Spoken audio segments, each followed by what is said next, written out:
Billy Elliott, thank you so much for coming back and joining us again in studio. Good to be here. Thanks, Jerusha. Now, last time we were speaking about how companies could best cater to their employees. Today we're speaking about something similar, and that's the Top Employers Institute. Tell us about that.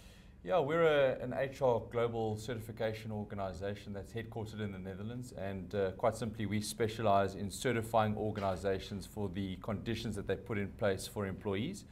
Our ethos, or what we believe in as a company, is that if an organization creates the optimal working environment for an employee, this enables them to develop both in their personal and professional capacity, and this is ultimately what allows an organization to be continuously successful.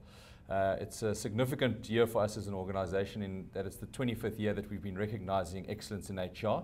And we've also got more than 1,000 participants in over 100 countries worldwide.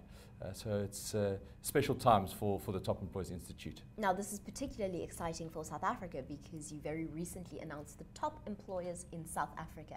Tell us about them. Correct. It was a very exciting event. It happened last week, Thursday, at Gallagher Estate in Joburg, where we had over 800 business executives attend the certification dinner to obviously watch their organizations get recognized. And as you say, we announced 77 South African organizations who achieved the Top Employer certification for 2016.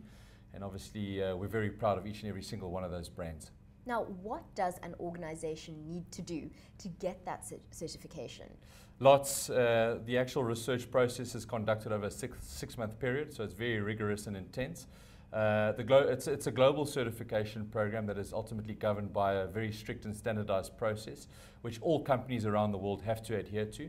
And quite simply, it's made up of numerous stages, and I'll just quickly highlight the various stages that a company had to go through in order to try and achieve the Top Employer certification.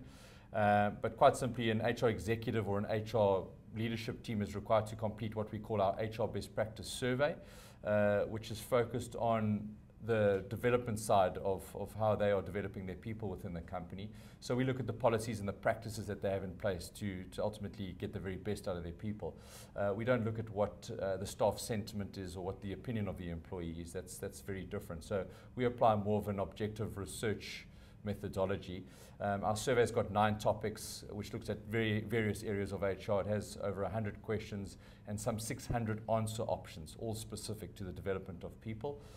Once the organization has actually completed the survey, they then submit it, and we actually will go and validate that submission.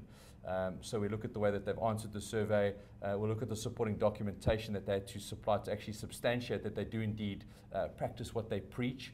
And we then conduct a validation call or go to their organization and test and confirm the answers that they've inputted into the survey. Our entire program is then audited to ensure that our processes and procedures have been adhered to by an external auditing company. And then ultimately companies are required to obtain 60% in our survey. And if they do manage to achieve that minimum global standard, they're then certified as a top employer.